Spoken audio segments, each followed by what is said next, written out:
Bonjour Monsieur Trac, donc vous êtes directeur commercial de la société Brio d'Internet qui intervient notamment dans le domaine du SEO, l'optimisation sur les moteurs de recherche. Est-ce que vous pouvez nous présenter en quelques mots votre société? Oui, alors donc effectivement, Brio d'Internet est né du référencement naturel, enfin SEO, en 98. Aujourd'hui, c'est une structure d'une quarantaine de personnes réparties sur toute la France, Paris, Lyon, Brioude, qui est la ville d'origine de l'entreprise, d'où son nom. C'est basé en Auvergne, au sud de Clermont-Ferrand. Et nous sommes implantés également à Bordeaux et à Marseille.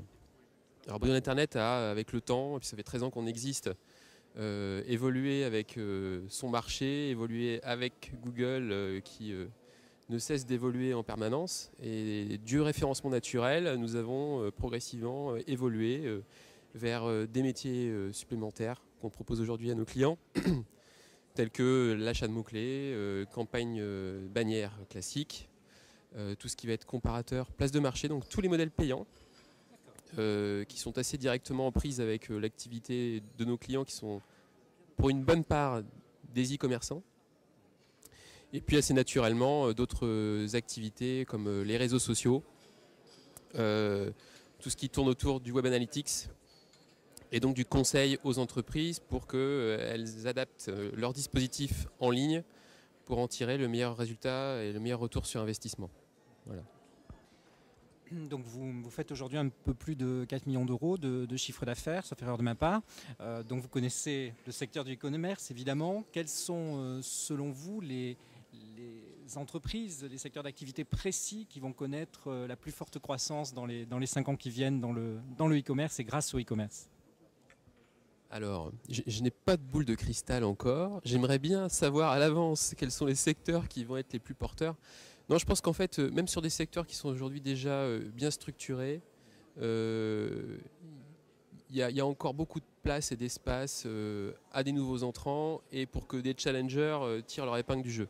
Il y a très très peu de secteurs où les jeux sont déjà faits finalement, je dirais. Donc la croissance est pour tous les acteurs qui sont en place. Le marché est en croissance permanente.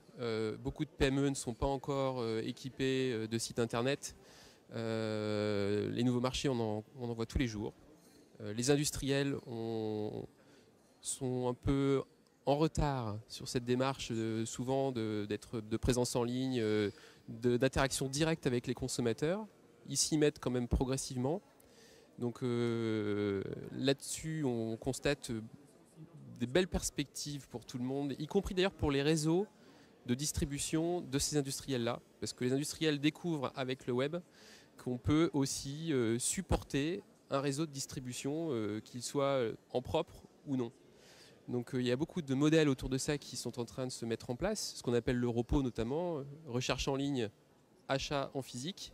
Et donc de nouvelles perspectives pour un bon nombre d'acteurs, notamment industriels en France. Le M-commerce, qui est une des branches finalement du e-commerce, a priori 2 milliards de smartphones dans 2 à 3 ans. Est-ce que c'est un véritable enjeu pour vous? Alors c'est un véritable enjeu pour nous et pour tous nos clients. Peut-être on pourrait rappeler ce qu'est le M-commerce. Il y a deux façons de consommer finalement le Internet aujourd'hui, on va dire. Donc, nous, en tant que consommateurs, on a toujours nos bons vieux PC, peut-être portables, et puis on a aussi nos tablettes et nos smartphones. Et de plus en plus de recherche et de consommation se déportent de nos bons vieux PC classiques vers tout ce qui va être mobile. C'est un enjeu pour tous les acteurs, les TPE comme les PME ou les grands comptes.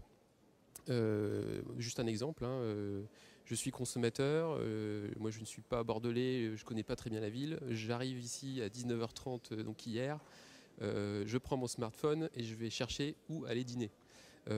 Si un restaurateur n'a travaillé que le web classique, je ne vais pas le trouver, ou en tout cas il ne sera pas visible de façon correcte. Et donc pour lui, le fait d'avoir aussi un pan de son activité sur le mobile devient clé. Et finalement, cet exemple-là, on peut le transposer à beaucoup d'activités.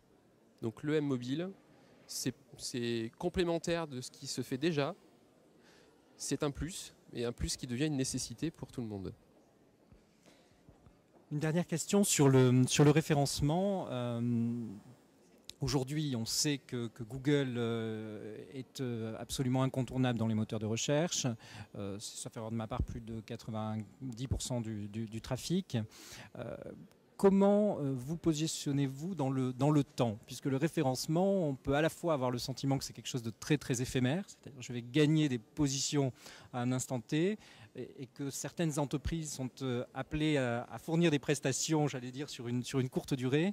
Est-ce que vous avez une valeur ajoutée par rapport à ça pour proposer une forme de référencement durable? Alors, c'est une bonne question. Le référencement peut avoir un effet éphémère s'il est travaillé sans respecter les règles de bonne conduite édictées par Google. Si par contre on respecte assez bien son cahier des charges, alors on ne le connaît pas précisément, l'algorithme de Google, puisqu'il n'est pas publié, on l'approche par empirisme, en faisant aussi des tests, en faisant de la veille. Si on travaille donc correctement par rapport à ses prérequis à lui, on peut arriver à avoir des positions durables, en tout cas en référencement naturel. C'est ce sur quoi on travaille nous en permanence avec nos clients. Ce qui nous intéresse, c'est la durée. Dans la relation avec nos clients, s'ils viennent nous voir, c'est aussi pour ça. On a 13 ans d'historique, de vécu autour de ce qui fonctionne moins bien dans le référencement naturel. C'est aussi ça qu'on apporte à nos clients au quotidien. Nous, on est là pour que nos clients nous suivent dans la durée et pour qu'on puisse les suivre dans la durée. C'est tout l'intérêt. Donc le référencement doit être un élément de visibilité durable. Après, il y a le payant qui permet d'être ponctuellement là en fonction de la saisonnalité, de son activité, etc. Mais pour ce qui est du référencement naturel, il doit se concevoir quelque chose de durable, mais un investissement régulier et permanent. Monsieur Trac, je vous remercie. Merci beaucoup pour vos réponses.